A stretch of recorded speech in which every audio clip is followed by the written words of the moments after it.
Teachers ডেতে কি করলাম সবটাই থাকছে আজকের ভিডিওতে। Happy teachers day. আসসালামু আলাইকুম, hello everyone, welcome back to my new video. আশা করি সবাই ভালো আছেন। আনফর্চুনেটলি গতকালকে টিচার্স ডের ভিডিওটা আপলোড করা হয় না, যেটা একটু লেট হলো, একটা দিন পরে আপলোড করতেছি।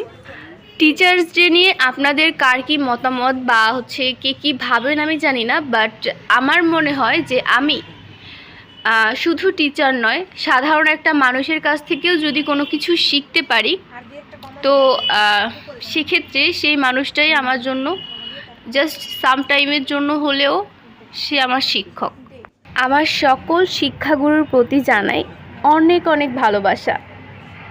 ক্লাস প্লে শ্রেণী থেকে intermediate life plus varsity life সব কিছু মিলিয়েই অনেক অনেক স্যারদের সাথে দেখা হয়েছে, অনেক অনেক মানুষের কাছ থেকে অনেক কিছু শিখেছি। তো সবার প্রতি অনেক অনেক কৃতজ্ঞতা।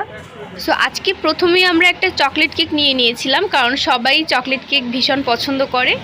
আর তারপরে আমরা কেক নিয়ে সোজা চলে গেলাম একটা ফুলের দোকানে। আর এখানে স্যারকে শুভেচ্ছা জানানোর জন্য কিছু ফুল নেব। আর এই ফুলের দোকানে আসার পরে প্রচণ্ড ভিড় ছিল, আমরা অনেকক্ষণ টাইম ওয়েস্ট করছি এখানে। আর এখানে অনেকগুলো গোলাপ ছিল, দেখতেই পাচ্ছেন।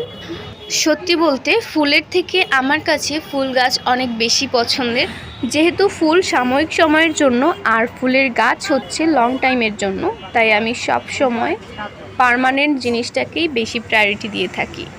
আর এখানে বিভিন্ন রকম কালারের অনেকগুলো গোলাপ ছিল, যেগুলো আমার কাছে ভীষণ ভালো লাগছে। সবাই কেন রেড রোজকেই শুধু বেশি প্রাধান্য দিয়ে থাকে এইটাই বুঝি না। আর এই যে কালারিং যে রোজগুলো আছে এখানে, এগুলো কিন্তু দেখতে অনেক সুন্দর। আর এই যে স্যারের জন্য ফুল নিয়ে নিলাম।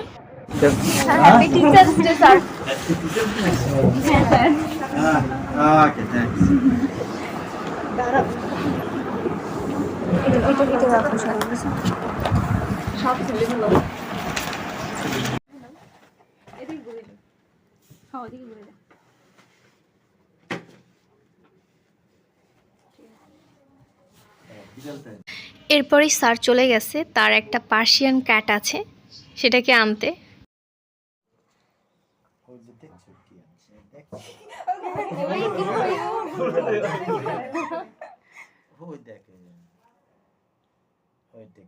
এই হচ্ছে স্যারের পার্সিয়ান বিড়ালটা, যেটা দেখতে অনেক সুন্দর ছিল এবং অনেক কিউট ছিল।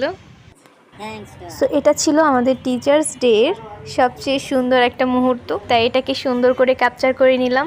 সো ভিডিওটা এই পর্যন্তই। সবাই ভালো থাকবেন, সুস্থ থাকবেন। আল্লাহ হাফেজ, আসসালামু আলাইকুম।